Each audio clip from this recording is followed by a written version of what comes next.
Scott Peterson. Well, of course, he's known for killing his wife, Laci Peterson, having an affair with Amber Fry, and allegedly, lying about the whole damn thing. He was convicted, sentenced to death.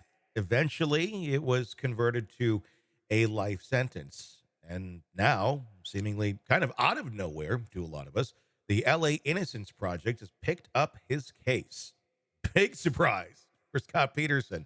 But why? Is there something to it? Is this just a publicity move to get attention to the Los Angeles Innocence Project? Not exactly the spokesperson you'd think you'd want for such an organization, but they seem to have found some stuff that was overlooked that the rest of us did not see, including Scott Peterson, including his attorneys, including the whole trial. Here to talk about it, defense attorney Eric Faddis and a former prosecutor. There's a lot in here. And it doesn't necessarily mean that Scott Peterson is innocent, but there's a lot of information that never made it to trial that I think could produce some reasonable doubt. After watching that special, I don't know, I'm kind of on the fence. I watched the Netflix one where it was more so from the perspective of Lacey's family, and was walking away going, yeah, there's no way he didn't do it. I still do kind of feel that way. The odds of this as being a coincidence are slim, but there is some stuff there. Eric, I mean, what's your opinion on this case as to where it's been standing all of these years? Yeah, I think for the longest time, everyone had heard about the incident, had seen the news coverage. Some people followed the trial, and they kind of drew a conclusion about it, and rightly so, based on the information they had. Hmm. But now things are kind of changing a little bit. 2 decades later, who would have guessed that sort of the social climate and the prevailing view on Scott Peterson, at least some folks are starting to say, wait a sec, there's some things that may have been not considered, and that's usually the primary ground for a new trial is newly discovered evidence that was not available in the original trial. And one of those big things is a piece of duct tape that they're examining for DNA. There's other pieces, though, as well. Laura Urezzi, an attorney with Mark Garagos, was in the documentary, and she's been on the show many a times. Very, respected attorney. I very much respect her, very knowledgeable. And she very much, I think in her heart believes Scott Peterson is innocent.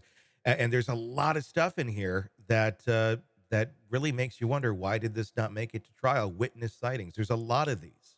Multiple witnesses reported seeing Laci Peterson out for a walk with the dog in various areas of the neighborhood the morning of the robbery. The timeline on the robbery also kind of up for debate as to exactly when and where that actually did take place, or was there other people involved in the robbery other than the two men who had been charged, who claimed they had nothing at all to do with it.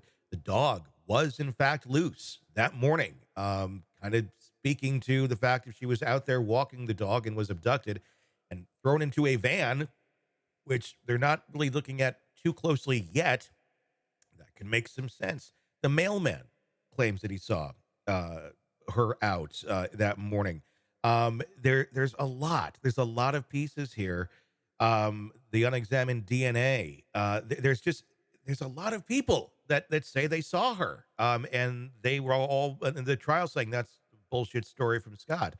I don't know. There's a lot of people here. Again, it's just why? Why did we not have these pieces in the trial to begin with? Yeah, and you would think that the folks involved in the trial would be completely on top of everything, but it's when you're in the moment, you're in that situation, it can be more difficult. You have so many moving parts, you have so many different statements, so many pieces of evidence that could lead one way or another, and you kind of choose what you think has the most strength at the time. Mhm. But sometimes that means you ignore other stuff that could be critically important, that a jury could see as critically important. And when we're talking about a murder conviction and a life imprisonment sentence, we need to make sure no stone is not overturned, and look into everything. And that's what the Innocence Project appears to be doing. Hey, thanks for checking out the video. Be sure to follow us wherever you download podcasts, and especially Apple Podcasts, where you can get advanced episode and premium content on our premium channel right there. Also, be sure to follow us on social media so you don't miss any breaking updates on the stories that matter to you most. We're on TikTok, X, Instagram, Facebook. Just search Hidden Killers Podcast with Tony Brueski, and you'll find us right there. Again, thanks for watching.